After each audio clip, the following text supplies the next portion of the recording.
getting a coach. I think coaches are amazing if it's tailored towards you.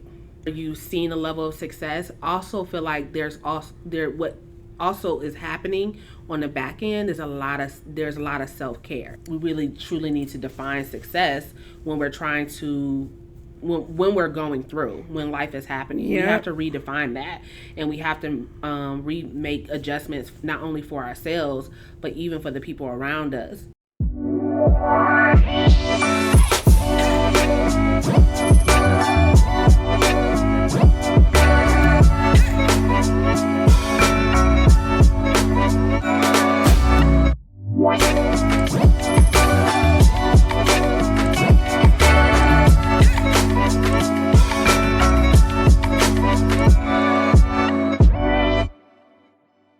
Hey guys, welcome back to Accountability on Demand podcast. It's your host LaShana West, and I have a special guest for my Healing While Building series. Let everybody know who you are. Hi, I'm Karria Lawrence, and I'm the CEO of the House of Conversion and the founder of Pretty Girls Pray. House of Conversion, I come into small companies as well as startups and help them increase their sales, build their team, and organize their back end with ease. And with Pretty Girls Pray, which is my nonprofit foundation, we actually help young girls who have experienced trauma deal with their trauma effectively through the social emotional learning curriculum. I love both of those things. And when you said Pretty Girls Pray, Pretty Girls Pray. Hey, Pretty Girls Pray. Hey, hey. If y'all like that, let us know. We're going to copyright it, okay? So tell me, what does healing mean to you? Because this podcast it's the Accountability on Demand podcast, as you guys know, but I'm doing a special series, Healing While Building, and I handpick my guests for this series, people that I know, people that I see who have overcome different things in their lives and are on the road to resiliency. But what does healing while building mean to you? I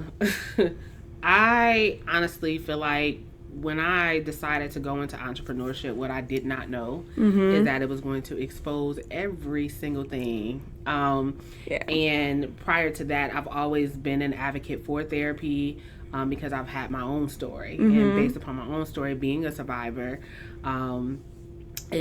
of sexual abuse and mental and physical abuse as well. So with that, I've had to overcome a lot of insecurities and still overcoming things presently, even as I, continue to build my companies, really. Yep, for fact. Wow, it's funny. Russell Brunson, I shared this on my Instagram several times.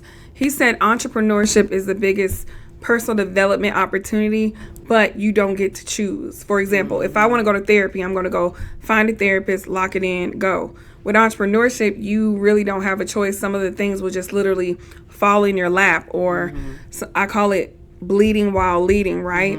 However, one thing that I will say is it's magical, because a lot of things that we don't want to address, we end up having to address it, and it just becomes a continuous learning opportunity, right? For sure. So it's almost like you're kind of forced to do it, but is that so bad?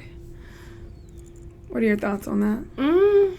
I don't think it's a bad thing, but I think it can be a dangerous thing, right? If you don't have the proper support. Yes.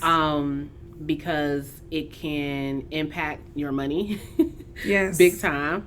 Impact the people that you are trying to help, as well as even the people that you're looking to bring onto your team if you're looking to grow. So all those things are should be accounted for if you know, you have experienced things in life that have literally changed your brain chemistry. And so no, that makes total sense. And so you mentioned it could be dangerous if you don't have the right support.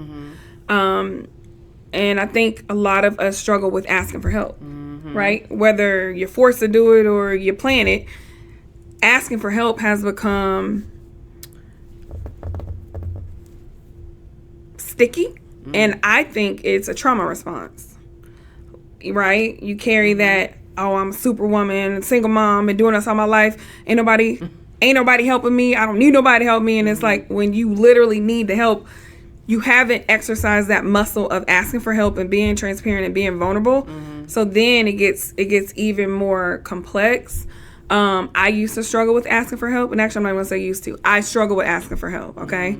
Asking for help, never mind. And I think it could be ego, it could be pride, and it could be pattern of behavior. So what kind of supports do you think people need in order to heal while they build effectively? Definitely a therapist, for sure. A therapist who is tailored around whatever the major issues that are exhibiting, like the behaviors that they're seeing. So if it's mainly you're having issues in your business, then maybe you need a business therapist. Right? If you feel like that you're having a lot of trauma happening, or you've had a lot of trauma happen, like severe trauma, I would suggest maybe getting a trauma therapist, right? Yeah. So, also getting a coach. I think coaches are amazing if it's tailored towards you. That's really good. So if you have an opportunity to get someone who more so one-on-one instead of maybe group, to be honest, especially if you're dealing with trauma or if you're dealing with trying to maneuver mindset blocks, like if you're trying to maneuver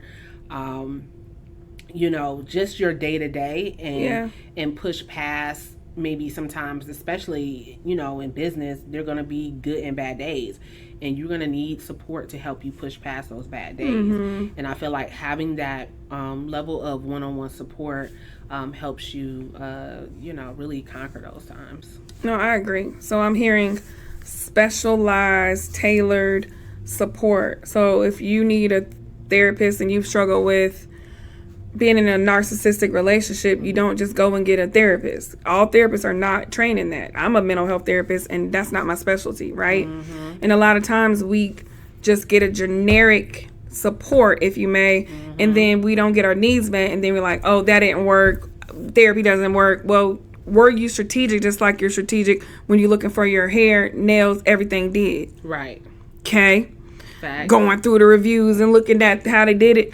Are you doing that when it comes to your self-care, your mental health, your wellness, and ultimately your overall quality of life? And I don't think that we do. I agree. You know what I mean? But guess what? Oh, we going on vacation. Let me look at the reviews. Let me look at the rooms. Make sure they good. What we gonna do? You know what I'm saying? That's real. I think that that's even one of the reasons why I even opened up my company, to be honest with you, is to give that tailored approach, the specialized approach. While I definitely don't focus in on anything when it comes to trauma, but I think it matters. Yeah. Having a level of tailored and specialized, services to you allows you to see the transformation much faster, but also allows you to be able to feel like you're the only one, right? And make sure that your investment, whether your insurance is paying for it or not, just making sure that investment is really your time is taken care of well. Most definitely. So I have a question, and I want us both to answer it. When it comes to starting your business, because most times we lack clarity, we lack confidence, because we new out here, not new in what you're doing, but new to these internet streets and marketing and messaging and all that good jazz. What do you think the healing opportunity, or I would even call it, this is what I would like to ask. How does your healing open up when you're in new territory, even though things might be going well, like more clients, more impact, more transformation, more money? I think people think when they see certain people and they're doing all the things and they're getting results that everything's perfect and nothing's going on in regards to what's truly going on behind the scenes. Sure. I don't even know if that was an actual question, but what you think about that? Okay, so that's actually was twofold. Yeah. Right? So the part of more so responding to while you're maneuvering through business and things are going well because you've reached a level of healing, right? Or you've seen a level of success. Also feel like there's also what also is happening on the back end is there's a lot of self-care. And when I mean I self-care, it's not getting your hair done, nails done, things like that. It is really being more mindful, right? Maybe taking walks, right? Turning your phone off at night, saying, okay, I'm only going to work Monday through Saturday, and Sundays this is my time, right? Monday through Thursday for me, y'all. Whatever, Friday, right? my CEO day. Okay, whatever your schedule is for you, right? We're just making sure that we're tailoring our schedule, but we're sticking to it, right? And nothing is not allowing. We're not allowing anything to really interject on it. Yep. Right.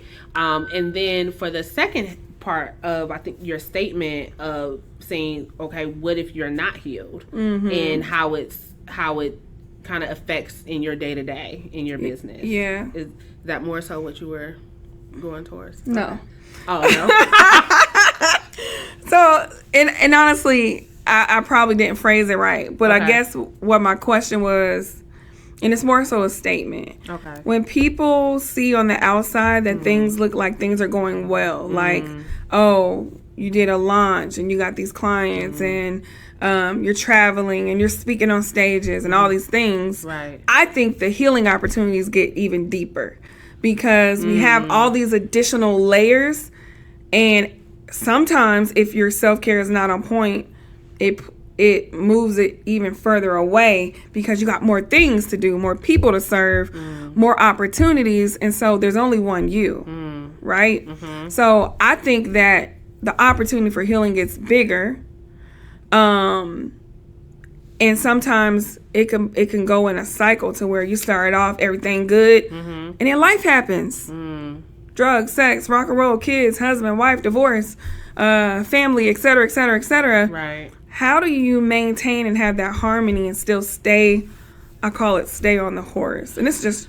Honestly, like when life happens and you're in the midst of trying to build a business, me personally coming off of a low hump, you just have to allow life to happen and do what you can. That's honestly good. Like I personally did not. I took breaks if I could not work that day. If mentally I was not there, I did not work. I wouldn't push myself. Maybe the most that I can do in that day was maybe take a shower or feed myself and get a couple laughs in or what have you. Like, that was success for me in that day. Wow, I love that. But I think that's really, honestly, we really truly need to define success when we're trying to, when we're going through, when life is happening. We have to redefine that, and we have to make adjustments not only for ourselves but even for the people around us and how they could support us. That's in good. addition to that, so that's good. So what I'm hearing is give yourself grace. Success can still be success. It just may look different, but you got to define what that is, because I've had those days too where I'm working from the bed. And I may not have taken a shower. Y'all can fry me on social, but I ain't even got a whole lot of followers, so it ain't gonna look that bad. Okay, I'm not B. Simone. And I'm sure everybody have experienced that. Right. But what did you do the next day? And what did you do the next day? And clearly, we got up and we did what we needed to do. For sure. In short, nobody is exempt. Right. I literally specialize in this, y'all, and that does not mean I'm exempt. Functioning depression, functioning anxiety, probably some other functioning stuff, right? And that's why, that's not funny. I'm just kidding.